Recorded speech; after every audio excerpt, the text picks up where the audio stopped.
हाय हाय मेरी रानी। मतलब ट्रिप भी को जीरो कर लेता हूँ। एक पर्सनल पार्टी काम मिला है मुझे आज। और ट्रैफिक के जो नियम है ना वो भाई बहुत सख्त हो गए। वीडियो को अंत तक देखना, बहुत खास जानकारी दूंगा, क्योंकि आजकल भाई राइडरों को बड़ा लपेटा जा रहा है और लपेट लपेट के धोया जा रहा है। तो आप लोग सावधान रहना।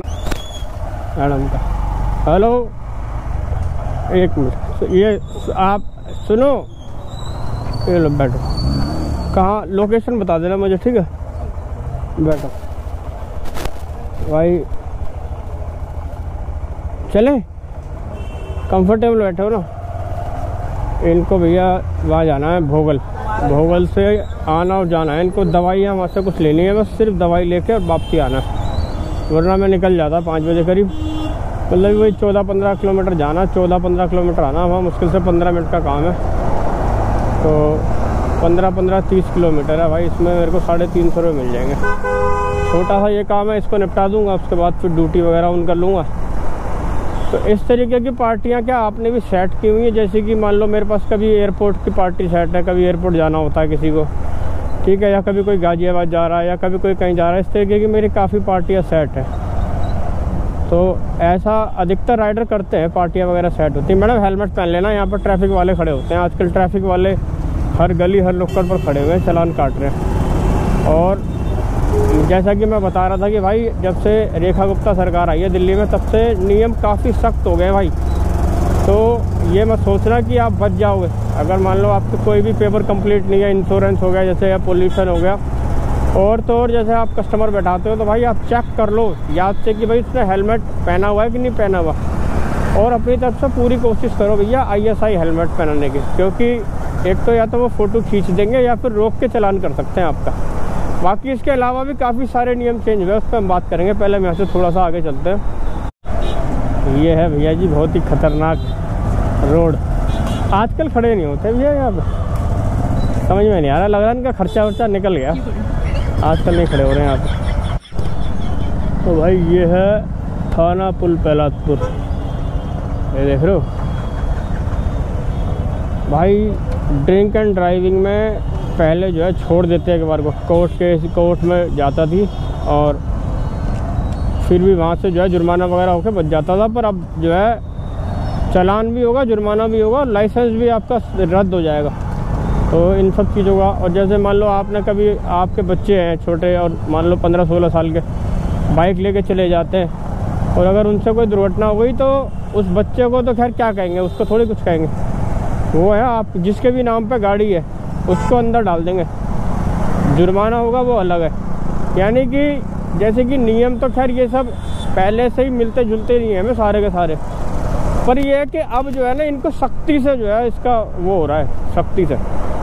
आपने आजकल देखा भी होगा दिल्ली NCR के अंदर आपको जगह जगह पे ट्रैफिक पुलिस वाले खड़े मिलते हैं। तो भाई अब थोड़ा सा सावधानी बरतने की ज़रूरत है। और भाई ये है, आप देखो तुगलकाबाद मेट्रो स्टेशन है, इसमें देखो D-Mart बना हुआ है और इसमें सिटी मॉल भी है। सिटी मॉल और आपको D-Mart है। यहाँ पर जॉब है काफ़ी, मतलब कि अगर मान लो जैसे आपको आसपास करनी है 1.5-2 किलोमीटर की पिकअप ड्रॉप जैसे होते हैं, मतलब स्टोर से पिकअप होते हैं और 1.5-2 किलोमीटर 3 किलोमीटर की रेंज में डिलीवरी होते हैं। इस तरीके का काम अगर आपको करना हो तो कहीं भी आपके आसपास D-Mart है या सिटी मॉल है, वहाँ पर हमेशा वैकेंसियाँ रहती हैं। और उसमें बस यही फ़ायदा होता है कि आपको स्टोर से कस्टमर यही करना होता है। हालांकि आपको पता है मैं इस तरीके का काम करता नहीं, मैं लंबी रेस का घोड़ा हूँ। मुझे तो भैया कम से कम 40-45 किलोमीटर की ट्रिप मिले तभी मैं काम कर पाता हूँ। स्टोर पे रह के काम कर पाना यार मेरे लिए बड़ा मुश्किल है। मैं स्टोर पे रह के काम नहीं कर सकता। जैसे कि ये जेप्टो हो गया, ब्लिंकिट हो गया, इन सब कामों को मेरे बस के कर पाना नहीं है, क्योंकि मैं एक ट्रिप लेता हूँ लंबी 30-35 किलोमीटर की। उसके बाद फिर चाहे मैं आधा घंटा वहाँ रेस्ट कर लूँ, अपना जहाँ मर्जी बैठा हूँ, पार्क पे कहीं भी बैठा हूँ। और वैसे ये नज़ारा मुझे बड़ा ज़बरदस्त लगता है। आप देखो ऊपर से मेट्रो जा रही है और ये देखो बड़ा प्यारा लगता है भाई साहब। बस यही सब मज़ा है इस काम का और कुछ नहीं है। मैं इसीलिए करता हूँ क्योंकि मैं घर से निकल जाता हूँ तो घर से छूट जाता हूँ टेंशन फ्री। तो भाई ये ना पैसिफिक मॉल है जसोला मेट्रो स्टेशन के पास। परसों मैंने 5 का ऑर्डर यहाँ से पिकअप किया था और डिलीवरी बॉय के लिए यहाँ पे अलग से बना रखी जगह पर। तो लोकेशन आपको कहीं और ले जा सकती है, पर आपके लिए यहाँ पर जगह अलग है। और कई बार ऐसे शॉर्टकट मारते हैं राइडर, तो यहाँ पर ट्रैफिक वाला खड़ा रहता है, वो चालान काट देता है। अभी जब परसों में आया था तो एक लड़के को पकड़ रखा था, जिप वाले को। वो तो भाई साहब, हम लोग हिंदुस्तान के निवासी हैं, ये हमारे लिए सौभाग्य की बात है, वरना इतनी छोटी छोटी चीज़ों पे चालान होता है। साइड ग्लास का चालान है भाई साहब, चप्पल पहन के बाइक चलाना चालान है। मतलब कि इतनी छोटी छोटी चीज़ों पे चलाना कि अगर ट्रैफिक पुलिस वाला आपको रोक ले तो भाई साहब आप बच नहीं सकते ट्रैफिक वाले से। तो ये एक बहुत बड़ी बात है। और हमारे यहाँ तो यार इतनी अवेयरनेस है ही नहीं ट्रैफिक नियमों को लेके, जबकि जैसे और अदर कंट्रियाँ है वहाँ पर क्या है, बच्चों को स्टार्टिंग से ही उनकी स्टडी जो है ना वो ट्रैफिक नियमों को लेकर है। हमारे इंडिया में आज भी वही बाबर, अकबर, हुमायूं और शाहजहाँ और शेर शाह और ये बस यही सब पढ़ाने में लगे हुए हैं, जबकि इनका कुछ हमारे आने वाली यूथ को इन चीज़ों की ज़रूरत है नहीं। पर वही घिसी पिटी हमारे देश की जो है शिक्षा व्यवस्था है। और प्राइवेट स्कूलों में आपको पता है हर साल 6-7-8 हज़ार रुपये की किताबें खरीदो। वहीं एक तरफ तो हमारी गवर्नमेंट कहती है पर्यावरण को बचाओ, और वहीं दूसरी तरफ प्राइवेट स्कूलों को भाई हर साल बुक्स चेंज करने के लिए जो है गवर्नमेंट इस पर कोई कानून नहीं बनाती। हर साल मेरे को भी दोनों बच्चों की किताबें मैं लेके आता हूँ भाई साहब, मैं जानता हूँ हर साल उनकी कम से कम 15,000 की तो सिर्फ किताबें आती हैं। तो हमारी गवर्नमेंट भी न जाने यार क्या ही कर रही है। सख्त नियम करने हैं तो अच्छी तरीके से किए जाए ना। एक और अदर कंट्रियों के अंदर तो भाई साहब एजुकेशन की कोई कॉस्ट ही नहीं है। जो अदर कंट्रियाँ हैं वहाँ पर अगर कोई बच्चा पैदा करता है तो उसको बच्चा पैदा करने के नाम पे भी पैसे मिलते हैं, और तो और उनको गवर्नमेंट खुद से पढ़ाती है अपने पास से पैसा।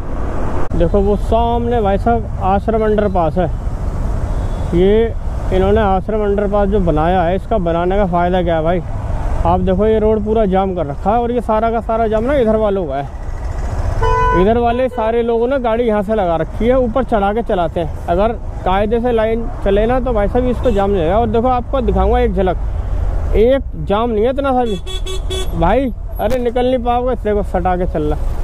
आप देखो जाम बिल्कुल भी नहीं। अभी ये गाड़ी हटेगी ना, ये सारा का सारा जो जाम है ना भाई उधर वालों का है। और ये पूरा गाड़ी चढ़ा के जब निकलते हैं ना तो छोड़ते नहीं रास्ता। सबसे बड़ी गलती ये कर रखी, जो ये वाली रेड लाइट है ना, ये सामने वाली आश्रम चौक वाली, ये बहुत लंबी कर रखी 3-4 मिनट की, जिस वजह से ये वाला रोड पूरा पीछे तक जाम हो जाता है, जिसकी वजह से ये पूरा ब्लॉक हो जाता है। अंडरपास बनाने का फ़ायदा है ना जब यहाँ की रेड लाइट अगर छोटी होती है 1 मिनट की, तब जाके कोई फ़ायदा होता। आप देखो आगे कुछ भी नहीं है, ये बस वाले को भी इधर ही मुड़ना है, पर ये भूतनी का भी अंदर घुसा के इधर ले गया, वरना इसको गैप बना के रखना चाहिए था। आप देखो, देख रहे हो, अभी देखना 1 मिनट रुक जाओ बस, आप देखना जरा भी जाम नहीं है, सिर्फ ये इस वाले रोड का जाम है पूरा। इसको जाना कहाँ पर है? 405 है, सीधा जाएगा वैसे ये अंडरपास से। ये भी खड़ा हुआ है गाड़ी वालों की वजह से। देखना अब ये इधर वाली लाइनें स्टार्ट हो गई ना, अबे चल ले भाई, क्या फ़ायदा हुआ इस अंडरपास का? जरा भी फ़ायदा नहीं है। अब देखो ये पूरा रोड खाली पड़ा हुआ यार, पता नहीं हमारे देश में सिस्टम ही उल्टा। देख रहे हो ये पूरा खाली पड़ा रोड है। ये देखो क्या फ़ायदा है इसका अंडरपास का।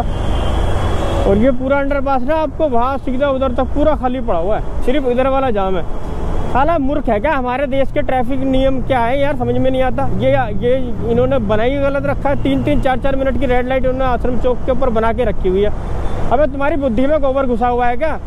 ये रेड लाइट ज़्यादा से ज़्यादा 1 मिनट की होनी चाहिए, 60 सेकंड की सिर्फ, ताकि ये वाला रोड हमेशा खुला रहे। अब इनको अकल कौन देगा यार? मेरी वीडियो देखने लग जाओ, तुम्हारे अंदर अकल आ जाएगी थोड़ी बहुत। इतने ख़राब हो जाता है मूड, खामे 5-7 मिनट 10 मिनट बर्बाद होते हैं इनकी एक मूर्खता के चक्कर में। अब ये जो रेड लाइट है ना, यह निजामुद्दीन रेलवे स्टेशन है। अब जीपीएस मेरे को जो दिखा रहा है वो आगे से दिखा रहा है 4 किलोमीटर में। अब देखो जीपीएस बेचारा क्या करे, जीपीएस ईमानदार आदमी है, वो इतना सा ना रॉन्ग साइड चलने के लिए मना करेगा, वो इतना रॉन्ग साइड नहीं चलने देगा। अब देखो रॉन्ग साइड नहीं हो, हालांकि मैं डिवाइडर के उस तरफ से हूँ।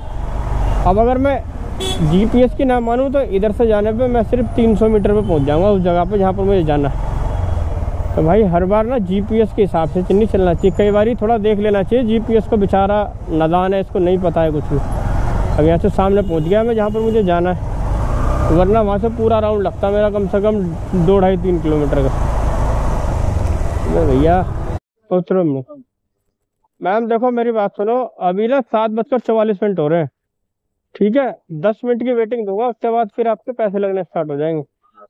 7:44 का मैं 7:45 का स्क्रीनशॉट ले लेता हूँ आपके सामने, ठीक है ना। इस 7:45 का स्क्रीनशॉट ले लिया मैंने, ठीक है। 1 hour later. ये देख रहे हो भाई साहब आप, 8:35 हो गए। बैठिए मैम बैठिए। आपने बोला था कि आप सिर्फ मेडिसिन लेने आए हो, और आपने भी डॉक्टर से यहाँ पर कंसल्टेंसी थी आपकी। 1 घंटा में 10 मिनट बचे ऐसे। अभी पता है आपके चक्कर में पिटते पिटते बचाऊँ मैं यहाँ से। अभी यहाँ पर ना एक ऑटो खड़ा हुआ था, आप आ नहीं रहे थे तो मैं उस ऑटो पे बैठ गया, और उस तरफ किसी की गाड़ी खड़ी थी, वो आ गया मेरे से लड़ने के लिए। कह रहा यार, मेरे से कह रहा है कि तेरे को शर्म नहीं है क्या। मैंने कहा भाई साहब क्या कर दिया मैंने। कहने लगा यार गाड़ी निकलने की जगह नहीं, तूने यहाँ गाड़ी लगा दी और मैं निकालने की कोशिश कर रहा हूँ तो तू देख रहा है। अरे मैंने कहा भाई मेरा ऑटो नहीं है ये। उसको लगा मेरा ऑटो है, वो मेरे से लड़ने लगा। मैंने उसको समझाया, मैंने कहा ये भैया मेरा ऑटो नहीं है, मैं यहाँ पर दवाई लेने आया हूँ एक मैडम को लेके। किसी के ऑटो में भी बैठ जाओ तो भाई बड़ी मुश्किल हो जाती है। और यहाँ पर ये शीतला माता मंदिर है भोगल में, इसके जस्ट सामने ही एक वो है, मतलब कि दवा खाना है, मतलब कि वैद्य बैठता है, देसी दवा वगैरह मिलती है। पिछले हफ्ते भी मैं इनको लेके आया था मैडम को, और अब इन्होंने 15 दिन की दवाई ले ली है। चलो चलते हैं भाई, यहाँ पे से पहले बाहर निकलते हैं सीधा। भाई देखो ये भी आश्रम का अंडरपास है, ये सीधा बदरपुर के लिए जाता है रास्ता। अब देखो नीचे ये वाला रोड बना हुआ है, इसके ऊपर रोड है और उसके ऊपर फ्लाईओवर है। सोच के देखो, मैंने वो वाला समय भी देखा है जब यहाँ पर सिर्फ सिंगल रोड हुआ करता था। वैसा आधा घंटा 40 मिनट लग जाते थे इस रोड पे। इसी रोड की बात कर रहा हूँ मैं, जब अंडरपास भी नहीं था और ना फ्लाईओवर था। और इसी तरीके से जैसे बदरपुर बॉर्डर है वहाँ पर, जैसे पहले मैं DTC बस से हम लोग जाते थे, जैसे मम्मी के साथ मैं कभी जाता था, तो अपने घर से ले तक बदरपुर से जो बस स्टैंड से बस पकड़ते था मैं, जैसे मौजपुर वगैरह की बस पकड़ते थे हम लोग वहाँ से। तो भाई साहब 1.5 2 घंटे 3 घंटे तक तो हमारे को सिर्फ बदरपुर में बस में बैठ के और वापसी इधर मतलब कि सईता बिहार तक आते आते लग जाते थे। इतने फ्लाईओवर, इतने अंडरपास बनने के बाद भी दिल्ली का रोड और जाम वगैरह ख़त्म होने को तैयार नहीं है, क्योंकि भाई एक जना जाता है दिल्ली से और 4 जनों को साथ में लेके आता है वो दिल्ली में। और समझने वाली बात यह है कि दिल्ली के अंदर चलो रोजगार है इसलिए लोग आते हैं, और स्टेट है, और स्टेटों को भी भाई रोजगार को लेकर काम करना चाहिए, ताकि यूपी के लोग यूपी में रह के काम कर सकें, पंजाब के लोग पंजाब में रह के काम कर सकें। रोजगार को लेकर काफ़ी दिक्कतें हैं, जिस वजह से लोग शहरों में आते हैं। अब देखो यहाँ पर हर 500-300 मीटर पर रेड लाइट है, हर 500-300 मीटर पर मोड़ है, हर 500-300 मीटर पर डिवाइडर है, जहाँ भी जाम रहता है। इसलिए दिल्ली में मेरा काम मैं बहुत कम करता हूँ। मैं इसलिए नोएडा की तरफ भागता हूँ। नोएडा में जाम नहीं है बिल्कुल भी, मतलब इतना जाम नहीं है, मेन रास्तों पे जाम रहता है। और गुड़गांव में भी थोड़ा आगे की तरफ चले जाते हैं जैसे, तो वहाँ जाम नहीं मिलता। जैसे कि इफ्को चौक वगैरह पार करके आगे सुकराली से उधर पार निकल गए, या फिर इस तरफ आगे सेक्टर 135-38 की तरफ, तो जाम वगैरह नहीं मिलता। इसलिए मैं सुबह सुबह लंबी ट्रिप लेने की कोशिश करता हूँ, ताकि यहाँ से बाहर निकल जाऊँ नोएडा या गुड़गांव में। बस यही है कि वहाँ जाकर काम की थोड़ी सी परेशानी हो जाती है। बाकी मैंने ना, मेरी कम से कम 4-5 पार्टियाँ सेट है। मतलब चलो अब ये वीडियो बना भी रहा हूँ, कई बार जैसे पार्टी काम आ जाता है तो वीडियो शूट नहीं कर पाता, पर काम मैं रेगुलर करता हूँ अपनी पार्टियों का भी। गुड़गांव की पार्टियाँ हैं मेरे पास 1-2, है ना, जैसे ग्रेटर नोएडा की 1-2 पार्टियाँ। इस तरीके से पार्टियाँ सेट जरूर करनी चाहिए आपको। आपके घर के आसपास से जैसे कोई ट्रिप आपके पास आ रही है, तो आप उनसे ना अपने आप को कनेक्ट करने की कोशिश किया करो कि भैया आप यहीं रहते हो, मैं भी यहीं रहता हूँ। नंबर ले लिया उनसे कि भाई नंबर दे दो आपका, कहीं जाना हो आपको बता दिया करो। फिर थोड़ा सा क्या है कि उनका नंबर सेव करके व्हाट्सअप पे थोड़ा सा मैसेज वगैरह कभी कभी करते रहो उनके, थोड़ा सा कि भाई मैं सेवा में हाजिर हूँ आपके। ऐसे काफ़ी राइडर है जो करते हैं, और काफ़ी राइडर है उन्होंने अपनी पार्टियाँ सेट की हुई हैं। पार्टियाँ सेट से क्या है, कमीशन वगैरह बच जाता है, और फिर क्या है आपको काम मिल जाता है। मान लो आपको जैसे एक दिन पहले पता है कि भाई कल का मेरे पास गुड़गांव का काम है किसी पार्टी का, तो आप गुड़गांव का एक पार्सल ले सकते हो। चलो आपके पास पार्सल कोई एक मिल गया, साथ में आपकी पार्टी का भी काम आपने निपटा लिया। क्योंकि अब आप अगर यूँ सोचते हो कि आप टोटल इन कंपनियों पर डिपेंड होकर घर से निकल जाओगे, आप घर से तो निकल जाओगे पर आपको रेगुलर काम नहीं मिल पाएगा, क्योंकि रेगुलर काम नहीं दे पाती इन कंपनियों का। मकसद सिर्फ ये होता है कि वो आपको किसी तरीके से मार्केट में ले आए, ये कंपनी आपको आपके घर से निकलवाने के बाद फिर आपको बिठा देती है। इनके लिए आप एक तरीके से मतलब कि एक बोनस हो कि आप इनके पास रखे हुए हो। काम तो इनके पास खूब है, पर ये छटनी काम का हिसाब किताब है इनका। ये भाई साहब देखो यहाँ पे झगड़ा हो रहा है। ये टैक्सी नंबर गाड़ी है और आप देखो ये कोई ना कोई मामला हो गया है। गाड़ी देखो वो हाथ जोड़ रहा है गाड़ी वाले से, मतलब क्या हो गया।